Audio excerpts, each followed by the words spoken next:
подяку усім словацьким прикордонникам, усім волонтерам Словаччини, які прихистили мою дитину, допомогли перетнути їй кордон самому.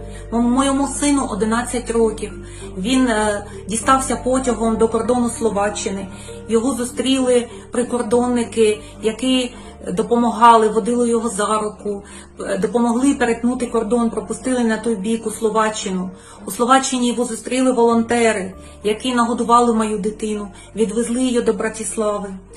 Я дуже вдячна за те, що ви врятували життя моєї дитини. Поруч з моїм містом є атомна станція, яку російські окупанти обстрілюють, і вона горіла.